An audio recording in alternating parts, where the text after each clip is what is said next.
Hello friends, कैसे हैं आप लोग। स्वागत करता हूं मैं आपका हमारे चैनल जिसका नाम है यूपीएससी नेविगेटर। आज की इस वीडियो में हम लोग इंडस वैली सिविलाइजेशन को कॉम्प्रिहेंसिवली कवर करने वाले हैं, जहां हम लोग इंडस वैली सिविलाइजेशन के बेसिक से शुरू कर इस सिविलाइजेशन की town planning, architecture, art and craft, trade route और इसकी जो इम्पोर्टेंट साइट्स हैं जैसे कि मोहनजोदाड़ो, हड़प्पा, कालीबंगन एक्सेट्रा, इन सब के बारे में हम डिटेल कवर करेंगे। और ये भी हम जानेंगे कि वो क्या रीजन थे कि जिस कारण इस सिविलाइजेशन का अंत हुआ। तो चलिए शुरू करते हैं।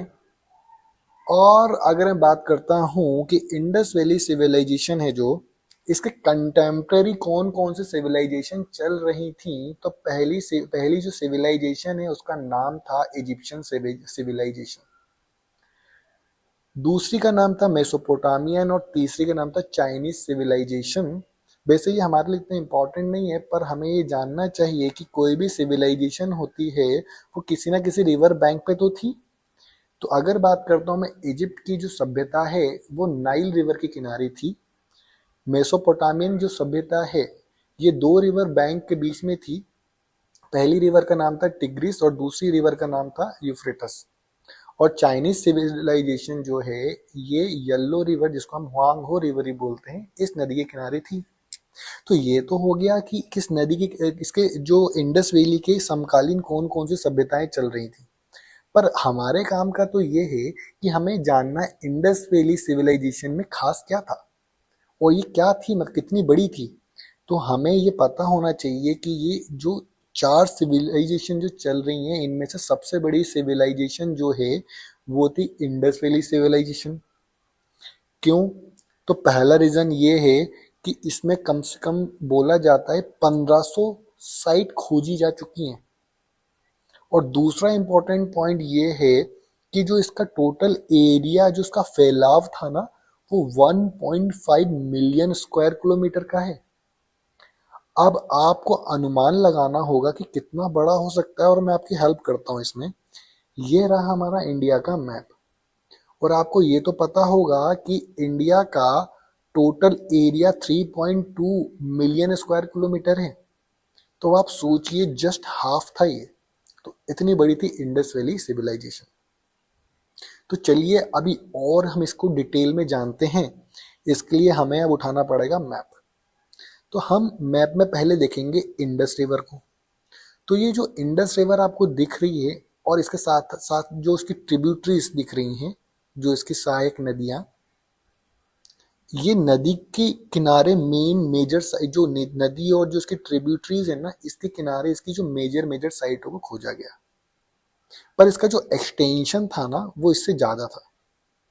जैसे कि अगर मैं नदन मोस्ट पॉइंट की बात करता हूँ ना, तो वो था मांडा, जो आज के हमारे union territory Jammu and Kashmir में। अगर मैं सदर्न मोस्ट पॉइंट की बात करता हूँ ना, तो उसका नाम था दाइमाबाद, जो महाराष्ट्र में आता है।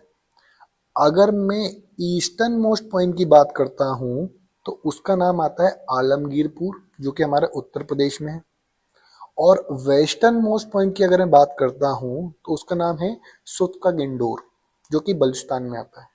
तो इतना बड़ा एक्सटेंशन में फैला हुआ था इंडस वैली सिविलाइजेशन। अब मैं जब एक्सटेंशन की बात कर ही रहा हूँ, तो जितने मैंने साइट्स के नाम लिए ये भी किसी ना किसी रिवर के किनारे हैं। तो अगर बात करता हूँ मांडा, ये चिनाब रिवर के किनारे, आलमगीरपुर हिंडन रिवर के किनारे, और अगर बात करता हूँ दैमाबाद, ये प्रवर रिवर के किनारे, और आखिरी में हमारा सुतका गेंडो, जो कि दक्ष रिवर के किनारे बसा हुआ था मतलब। और अगर बात करूं तो इंडस वैली सिविलाइजेशन है, इसका एक और नाम है जिसको बोलते हैं हड़प्पन सिविलाइजेशन। रीजन एक ही है, बिकॉज सबसे पहली जो साइट 1921 में डिस्कवर हुई वो थी हड़प्पा, जो आज के पाकिस्तान के पंजाब प्रांत में है। और ये किस रिवर किनारे? रावी रिवर के किनारे। और खोजने वाले कौन थे? Indian archaeologist Dayaram Sahni, 1921। But इन्होंने हड़प्पा साइट खोजी थी। हड़प्पन सिविलाइजेशन जो नाम है वो ब्रिटिश आर्कियोलॉजिस्ट थे, सर जॉन मार्शल, इन्होंने नाम दिया। तो ये सब था थोड़ा सा एक overview about Indus Valley civilisation. अब हमें आगे बढ़ते हैं और डिटेल में इसके बारे में जानते हैं। नेक्स्ट हम देखते हैं जो मेजर साइट्स थी वो किन किन रिवर के किनारे थी। तो अगर मैं बात करता हूँ रावी रिवर, तो रावी रिवर के किनारे एक मेजर साइट्स थी जिसका नाम था हड़प्पा, जो कि पाकिस्तान के पंजाब प्रांत में। और अगर बात करता हूँ इंडस रिवर के किनारे जो मेजर साइट्स थी उनमें से तीन इंपॉर्टेंट साइट्स हैं। पहले का नाम है मोहनजोदाड़ो, दूसरी कोट दीजी, तीसरी है चाहुंदड़ो। और ये सभी की सभी सिंध प्रांत पाकिस्तान में। अगर हम देखते हैं सतलुज रिवर के किनारे बसी हुई साइट्स, तो रोपड़ सबसे फेमस है, सबसे मेन है, जो कि इंडिया के पंजाब साइट है। घग्गर रिवर का नाम आपने सुना होगा। तो घग्गर रिवर के किनारे दो मेजर साइट मिली थी, कालीबंगन और बनावली। कालीबंगन राजस्थान और बनावली हरियाणा में। और एक और मेजर साइट जो कि भोगवो रिवर गुजरात में। आप नाम समझ गए होंगे अगर मैं गुजरात की बात कर रहा हूँ तो लोथल। ठीक है, तो लोथल जो गुजरात में। तो हम एक चीज तो देख रहे हैं इन सभी में कॉमन, कि जितनी भी जो साइट्स हैं ये किसी ना किसी रिवर बैंक पे तो बसी है, एक्सेप्ट धोलावीरा। बिकॉज अभी तक हमने जितनी भी साइट्स देखी हैं वो किसी ना किसी रिवर के किनारे थी, बट अकेली धोलावीरा को हमने देखा कि गुजरात के एक सूखे इलाके रन ऑफ कच्छ में था। अब क्या रीजन रहा, किस तरह इन्होंने सरवाइव किया, कैसे ये लोग रहते थे, इसका हमें अभी आइडिया इतना नहीं है। हम क्या कर सकते हैं, हम अजम्पशंस लगा सकते हैं कि ऐसा रहा होगा, ऐसा नहीं रहा होगा। बट यस, बिकॉज ये लोग ट्रेड क्या करते थे मेसोपोटामियन सिविलाइजेशन के साथ। तो ये जो हमारा हड़प्पा की जो साइट थी, क्या धोलावीरा, यहाँ पे मिनरल्स तो बहुत मिले, कॉपर, शेल, लेड, है ना। तो इन्हीं मटेरियलों को ये यहाँ से निकाल के एक्सट्रैक्ट करके बोल सकते हैं ट्रेड क्या करते होंगे। तो अभी तक हमने जितनी साइट के बारे में बात किया इसको हम इंडिविजुअली अलग से हम पढ़ने वाले हैं, हर एक साइट के बारे में डिस्कशन करेंगे, तब हम आगे देखते हैं। चलो, तो अगर मैं बात करता हूँ इंडस वैली सिविलाइजेशन या हड़प्पन सिविलाइजेशन, ये एक ब्रोंज एज से बिलोंग करती है। मतलब कांस्य सभ्यता थी, कांसे का यूज करते थे, ब्रोंज का। अगर ये ब्रोंज का यूज कर रहे हैं तो इसका मतलब टीन और कॉपर से अवेयर थे, क्योंकि टीन और कॉपर को ऐड करके ये लोग क्या बनाते थे, ब्रोंज का। और जो इनके टूल्स होते थे वो भी ब्रोंज के बनते थे। तो एक चीज ये क्लियर होगी। और एक और चीज हमें जानना है, ये जो सिविलाइजेशन है इसको हम तीन फेज में डिवाइड करते हैं, अर्ली फेज, मिडिल फेज और लेटर फेज। अर्ली फेज को हम मानते हैं 2900 बीसी से लेकर 2500 बीसी तक। मिडिल फेज जो होता है उसको हम मान के चलते हैं 2500 बीसी से लेके 2000 बीसी तक। और जो लेटर फेज है उसको हम मानते हैं 2000 बीसी से लेके 1700 बीसी तक। कहीं कहीं आपको 1600 बीसी होगा। पर एक और चीज बता देता हूँ, ये सब हम मानते हैं, हमें एग्जैक्ट बिल्कुल नहीं पता है, पर हमें इतना आइडिया होना चाहिए कि ये तीन फेज में हमने डिवाइड करके रखी है।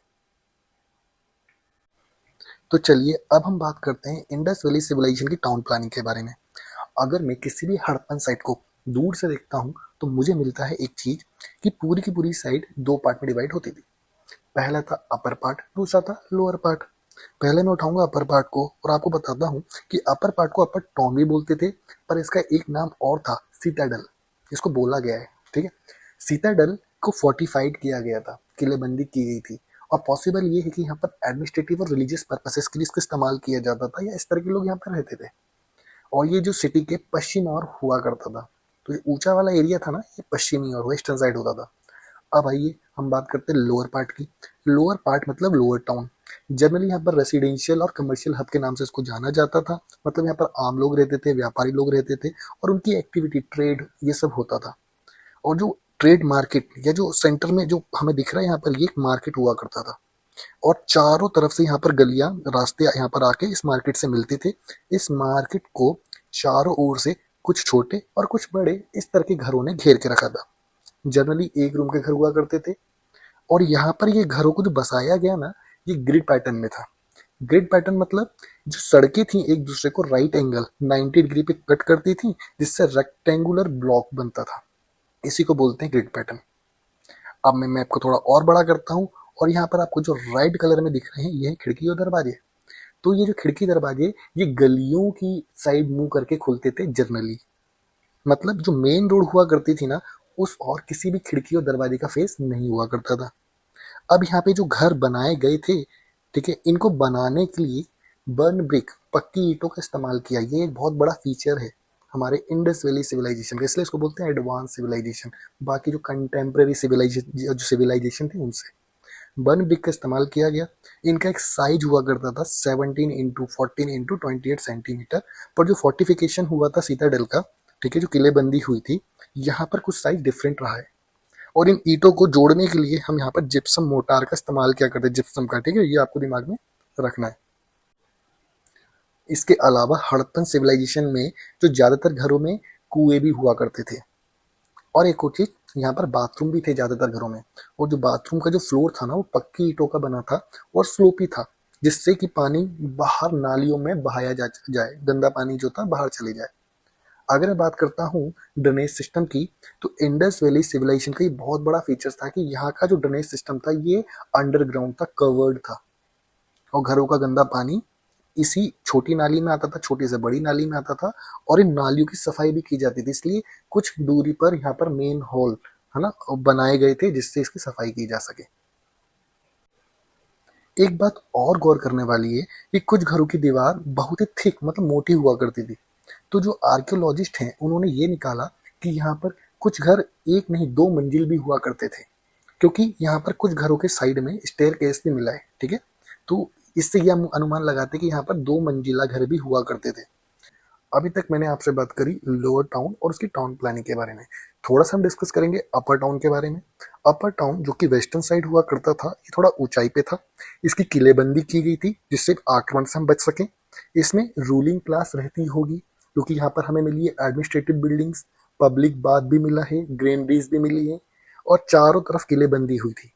ग्रेनरीज की अगर मैं बात करूं तो ये प्रॉपर वेंटिलेटेड हुआ करती थी, इसमें एयर डक्ट हुआ करते थे, और इसे जमीन से थोड़ा ऊंचाई पर बनाया जाता था, ठीक है। क्यों आप जानते हैं, अनाज की सुरक्षा के लिए एयर डक्ट क्यों बनाया गया, बिकॉज वेंटिलेशन देगा तो अनाज खराब नहीं होगा। इसके अलावा मोहनजोदाड़ो हमें एक बहुत बड़ा ग्रेट बात बोलते हैं, विशाल स्नानागार मिला है, तो ये आपको दिमाग में रखना है। तो अभी तक हमने देखा टाउन प्लानिंग के बारे में।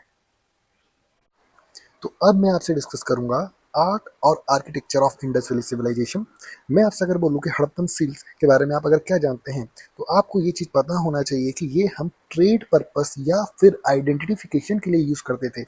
नॉर्मली जो नोबल्स हुआ करते थे वो इनका यूज़ करते थे। ये किस चीज़ की बनी हुई थी, तो स्टेटाइट रॉक्स, जो कि एक मेटामॉर्फिक रॉक होता है, उसकी बनी होती थी, जिसको हम जनरली सॉफ्ट स्टोन भी बोलते हैं। ये बहुत अलग अलग शेप में मिली थी, तो innovative cutting and polish technique use की गई थी। कुछ स्क्वायर थी तो कुछ रेक्टेंगुलर थी। आमतौर पर देखा गया इनमें एनिमल के फोटो हुआ करते थे और इंक्रिप्शंस लिखा होते थे। और जो मोस्ट कॉमन एनिमल है वो एक सींग वाला बोल सकते हैं घोड़ा, या जिसको हम यूनिकॉर्न बोलते हैं, इसका हमें मिला है। अगर मैं नोटेबल सील्स की बात करूं तो सबसे फेमस सील है जिसको बोलते हैं पशुपति सील। ये आपको दिमाग में रखना है कि ये मोहनजोदाड़ो में मिली है। इसमें एक योगी है जिसको बोला जाता है प्रोटोशिवा, जो योगिक पोस्चर में बैठा है, surrounded by different different animal, और ऊपर एक शॉर्ट स्क्रिप्ट भी लिखी हुई है, ठीक है।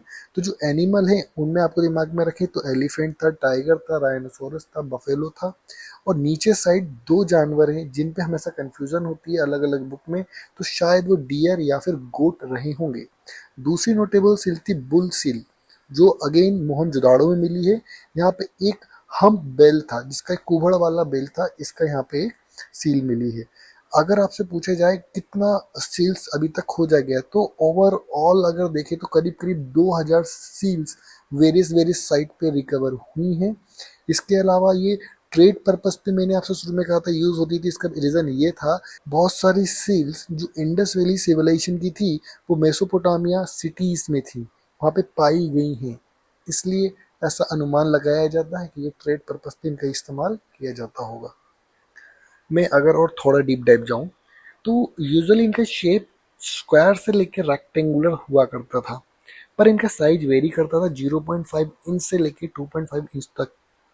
और जो सील्स थी उसके ऊपर एक इंक्रिप्शन, शॉर्ट इंक्रिप्शन होता था जिसको बोलते हैं इंडस स्क्रिप्ट, जो कि अनडिसिफर्ड है, आज तक ना पढ़ी गई ना समझी गई, अभी भी यहाँ पे रिसर्च चल रही है। और सील पे एक बोल सकते हैं इमेज हुआ करती थी, जिसको बोलते थे मोटिफ। जनरली एनिमल की इमेज यहाँ पर यूज की गई है। एक हमारे सील है जिसमें आपने देखा कि प्रोटोशिवा है, पर नॉर्मली हम देखते हैं जितनी सील्स मिली हैं उसमें एनिमल जैसे कि यूनिकॉर्न, बुल, एलिफेंट, राइनो, इनका यूज किया गया है। ये जो सील थी वो प्राइमरली बनाई गई थी स्टेटाइट रॉक से, जिसको हम बोलते हैं सॉफ्ट स्टोन, जो मिलता कहाँ है, वो मिलता है रिवर बेड पे। ठीक है, कुछ और हम जाने इनके फंक्शन क्या इस्तेमाल किया जाता था, तो मैंने आपसे बताया था कि ट्रेड और आइडेंटिफिकेशन के लिए इस्तेमाल किया जाता होगा, पॉसिबली क्या एडमिनिस्ट्रेटिव और रिचुअल पर्पस पे इनका इस्तेमाल होता था। कुछ नोट करने वाली बात यह है कि यूनिकॉर्न सील सबसे ज़्यादा मिली हैं, स्क्वायर शेप की सील सबसे ज़्यादा मिली हैं, और जो कॉमन एनिमल थे वो humped bull, rhinoceros, tiger, elephant etcetera, ये कुछ एनिमल थे जो हमें बहुत मात्रा में इनकी सील्स में इनके पिक्चर मिले हैं। अब हम डिस्कस करेंगे major sites of Indus Valley civilisation. पहली साइट का नाम है हड़प्पा। इसकी डिस्कवरी कब हुई? 1921। किसने करी? दयाराम साहनी ने करी। कहाँ पे करी? पंजाब प्रांत ऑफ पाकिस्तान। किस नदी के किनारे? रावी रिवर के किनारे। क्या थी ये? पहली site of Indus Valley civilisation. इसलिए पूरी सिविलाइजेशन को हड़प्पन सिविलाइजेशन भी बोला जाता है, हड़प्पन कल्चर भी बोला जाता है। यहाँ पे हमें क्या क्या इंपॉर्टेंट चीजें मिली हैं? देखो, 6 ग्रेनरीज मिली हैं, 2 रो में थी वो, है ना। इसके अलावा बैरक मिले हैं, या इसको बोलते हैं सिंगल रूम क्वार्टर्स, जिसमें बोला जाता है हाउस लेबर रहती होंगी। ठीक है, और इम्पोर्टेंट आर्टिफैक्ट क्या क्या थे, तो देखो लिंगम और योनि के सिंबल्स यहाँ पे मिले हैं। यहाँ पे हमें एक सील मिली है वर्जिन गॉडेस, या बोलते हैं अर्थ वुमन। यहाँ पे हमें ब्रॉन्ज का मिरर मिला है। ठीक है, और इसमें इंपॉर्टेंट चीज़ क्या है जो कंफ्यूजिंग भी है, देखो डांसिंग फीमेल हमें यहाँ भी मिली है हड़प्पा, और डांसिंग फीमेल हमें मिली है मोहनजोदाड़ो में। अंतर क्या है?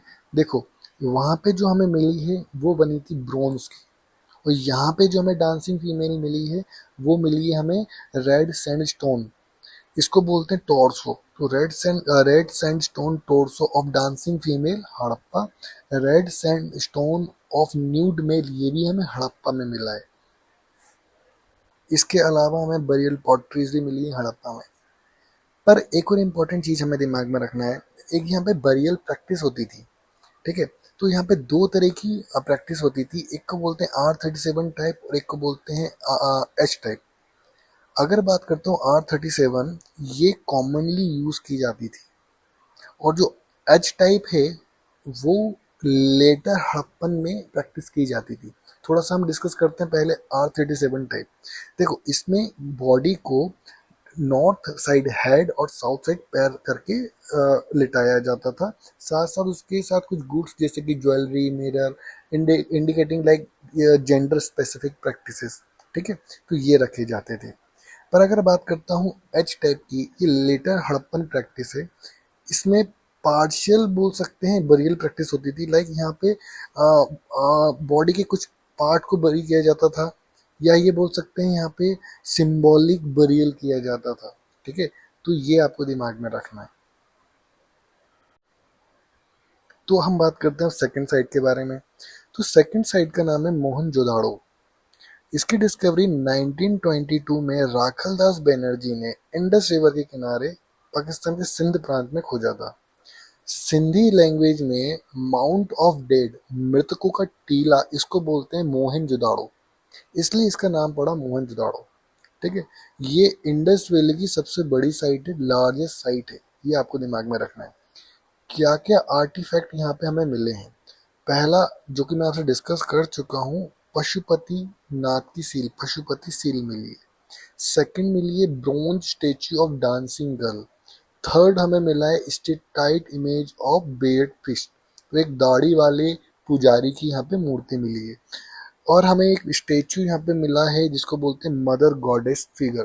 ठीक है, यूनिकॉर्न सील यहाँ पे मिली है। हमें यहाँ पे क्ले का डाइस मिला है, और यहाँ पे ग्रेनरी मिली है हमें। इसके अलावा कुछ नोटेबल स्ट्रक्चर्स जो हमें मिले हैं, एक का नाम है द ग्रेट ग्रेनरी। इसको ग्रेट ग्रेनरी क्यों बोल रहे हैं कि जितनी हमें ग्रेनरीज अभी तक मिली हैं इंडस वैली में, उनमें सबसे बड़ी ग्रेनरी यहाँ पर मोहनजोदाड़ो में मिली है। कितनी बड़ी थी ये? तो ईच डायरेक्शन, लंबाई और चौड़ाई में 45 मीटर लंबी, 45 मीटर चौड़ी, इतनी करीब बड़ी थी ये।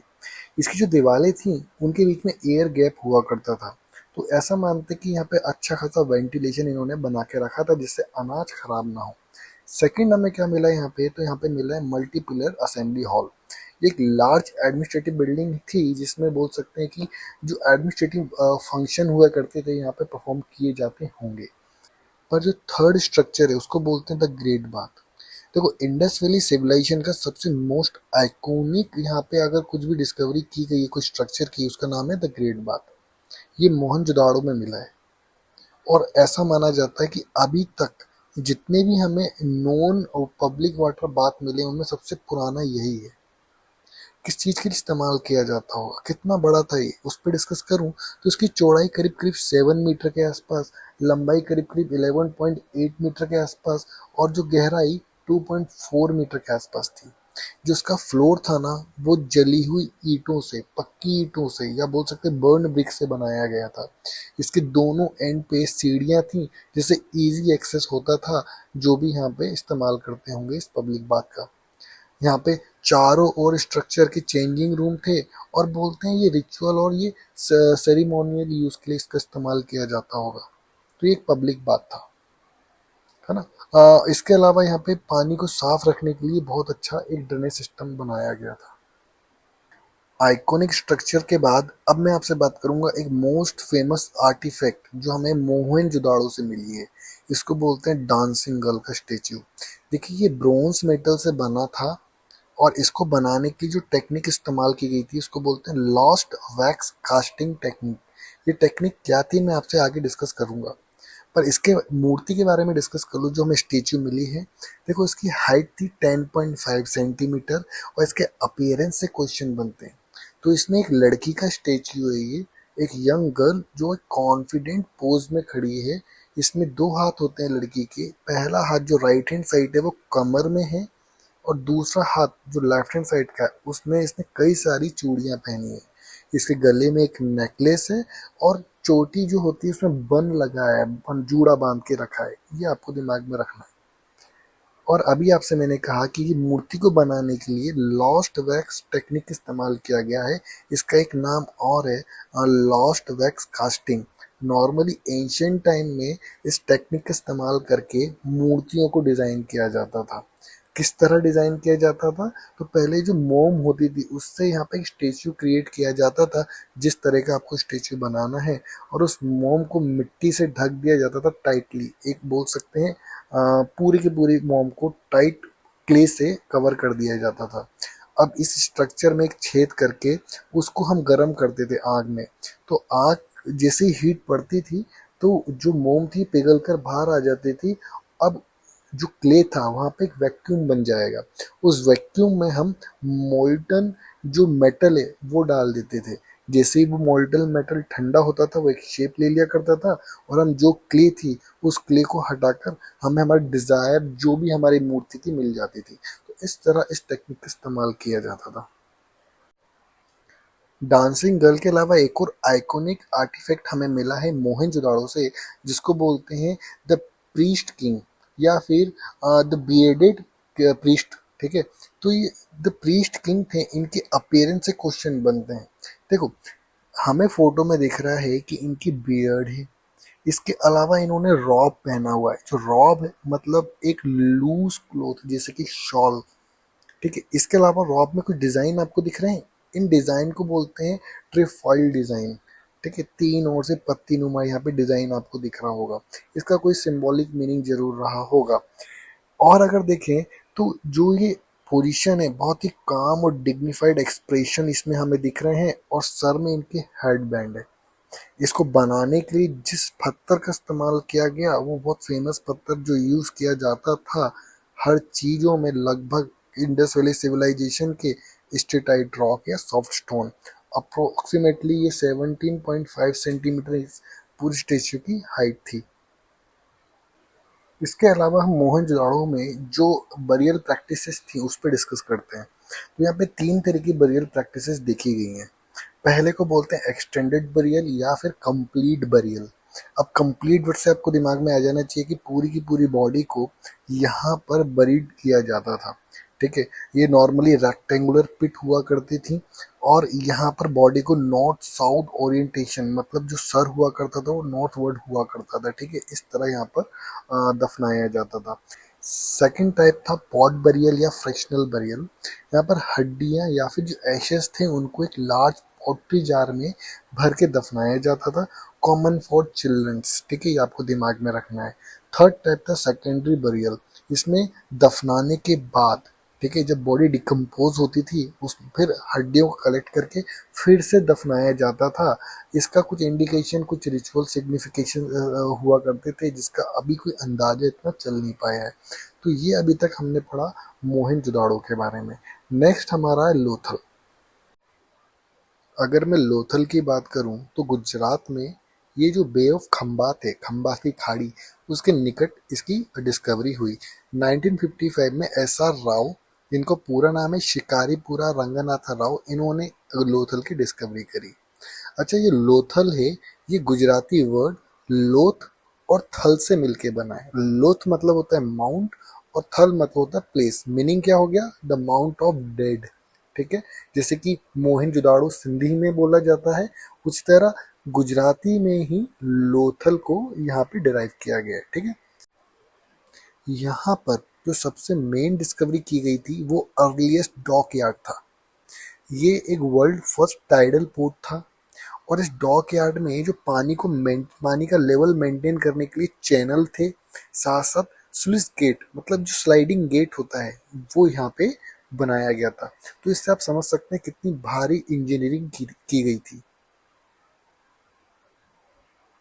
अब लोथल भी दो पार्ट में डिवाइड था।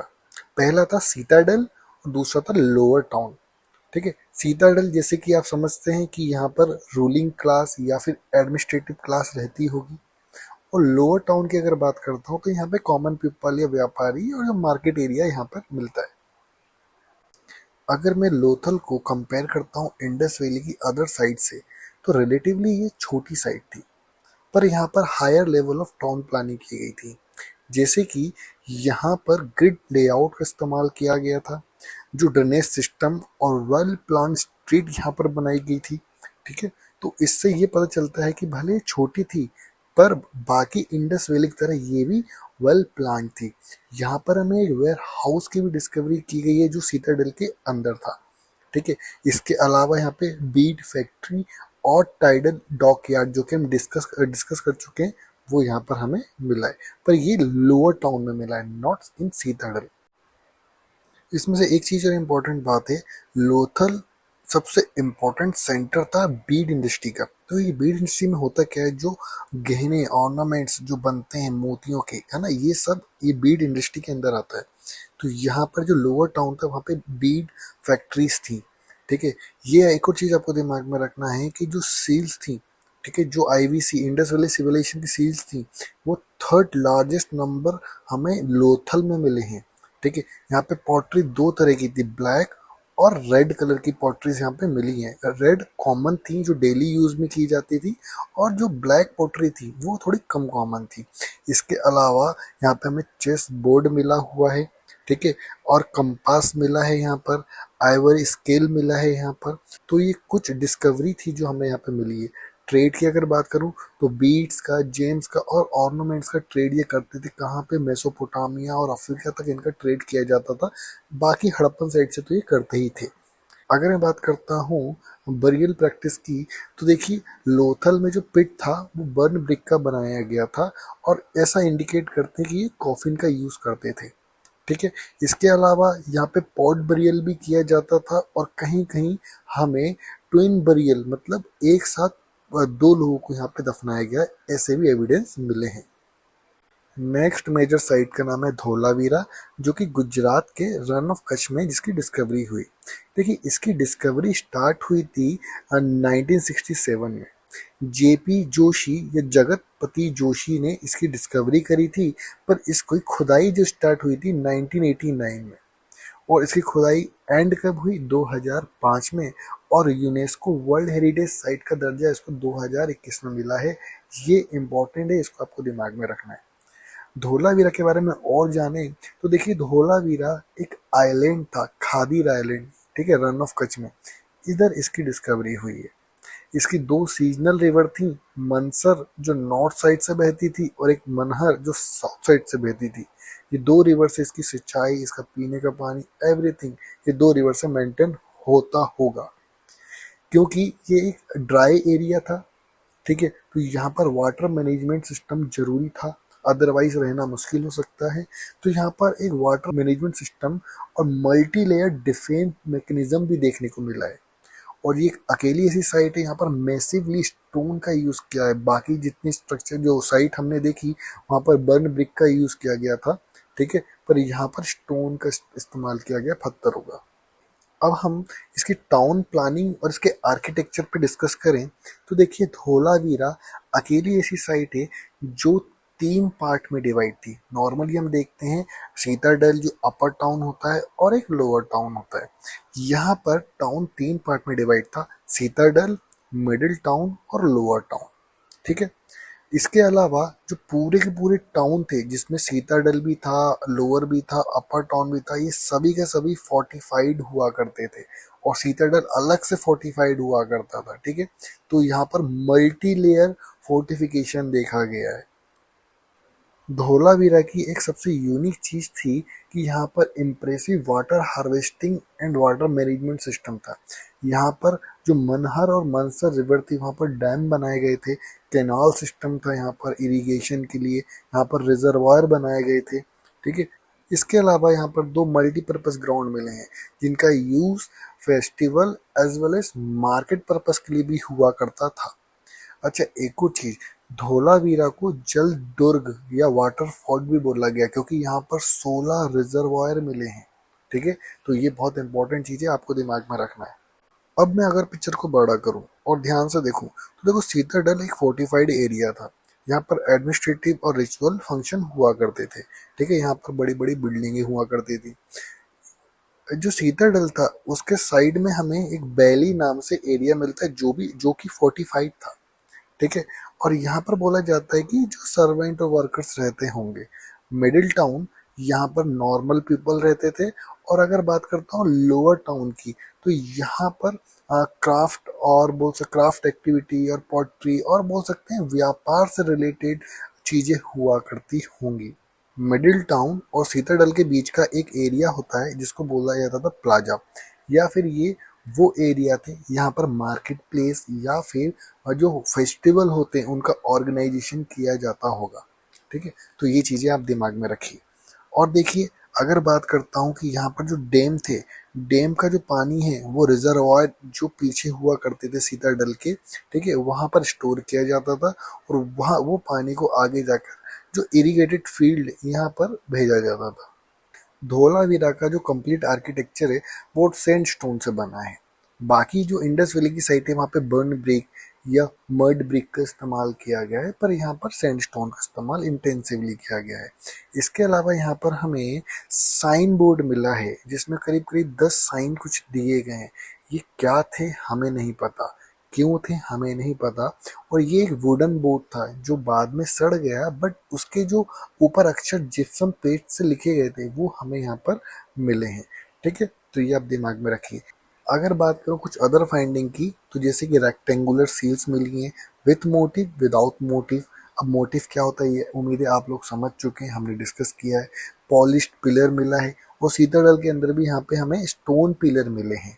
ठीक है, तो ये कुछ चीजें हैं जो आपको दिमाग में रखनी है हमारे धोलावीरा के बारे में। अगली साइट का नाम है कालीबंगन। वीडियो में आगे बढ़ने से पहले एक छोटी सी अनाउंसमेंट है, हमारा सी सेट का क्रैश कोर्स लॉन्च हो चुका है। ये आपको दिमाग में रखना चाहिए कि हम लोग अगर जीएस की बस तैयारी करके जा रहे हैं और सी सेट को लाइट में ले रहे हैं तो ये सी सेट बहुत बड़ा बैरियर बन सकता है, क्योंकि लोग इंटेंशनली बहुत बार सी सेट को इग्नोर कर देते हैं और अपना एक साल बर्बाद करते हैं। इससे अच्छा हमें अपने सी सेट को स्ट्रॉन्ग करना चाहिए और ये जो क्रैश कोर्स है उसी को ध्यान में रख के बनाया गया है। तो आप एनरोल करने के लिए दिए गए मोबाइल नंबर पर कॉल कर सकते हैं। चलिए आगे बढ़ते हैं। हमारी नेक्स्ट मेजर साइट का नाम है कालीबंगन। कालीबंगन की खोज करने वाले दो लोगों के नाम है यहाँ पर हमेशा याद रखना कि कुछ बुकों में यहाँ पर अरवनंद घोष का नाम मेंशन नहीं है, बट उस टाइम पे अरवनंद घोष एएसआई के डायरेक्टर थे। ठीक है, तो इन्होंने और बीबी लाल दोनों ने मिलकर 1953 में कालीबंगन को घग्गर नदी के किनारे राजस्थान में डिस्कवर किया। ठीक है, इतना आपको दिमाग में रखना है। और अब कालीबंगन का मतलब क्या है ये जानते हैं। कालीबंगन दो वर्ड काली और बंगन इनसे मिलके बना है। काली मतलब ब्लैक कलर और बंगन मतलब बेंगल्स, चूड़ियाँ। तो इसके पीछे रीजन क्या था। तो जब यहाँ पे खुदाई की गई तो बड़ी मात्रा में काले रंग की चूड़ियों का टेराकोटा या बोलते हैं चूड़ियाँ मिली। इसी कारण इसको काली बंगन बोला गया। ठीक है, तो आपको ये दिमाग में रखना है। अब इसके बाद हम इसकी मेजर फाइंडिंग्स की बात करें। पहला है प्राउड फील्ड। तो कालीबंगन में दुनिया के सबसे पहले अर्लीस्ट एविडेंस मिले हैं यहाँ पर प्राउड फील्ड्स के। दूसरा है फायर अल्टर्स। फायर अल्टर्स का यूज हवन के लिए किया जाता है और जो सीताडेल है वो वहां पे इसके मिले हैं। थर्ड हमें जो मेन चीज मिली है यहाँ पे पॉटरी मिली है। तो काले और लाल रंग के यहाँ पर हमें मिट्टी के बर्तन मिले हैं। और एक और चीज हमें मिली है यहाँ पर टेराकोटास। टेराकोटास मिट्टी के बने हमें खिलौने मिले हैं, जिन्हें हम टॉय कार्ड भी बोलते हैं, टेराकोटास। ठीक है, इसके अलावा हमारे कुछ यूनिक फीचर्स की बात करता हूँ। कालीबंगन एक अकेली ऐसी साइट है जहाँ पर हमें अर्थक्वेक के एविडेंस मिले हैं। यहाँ पर पक्की ईंटों का इस्तेमाल नहीं किया गया था घर बनाने में। ठीक है, और बाकी हड़प्पन साइट में जिस तरह से बोरियल कल्चर था उसी तरह से यहाँ भी इस्तेमाल किया जाता था। ठीक है, और यहाँ पर जैसे कि मैं आपको डिस्कस कर चुका हूँ कि यहाँ पर हमें टेराकोटा और बेंगल बहुत बड़ी मात्रा में मिले हैं।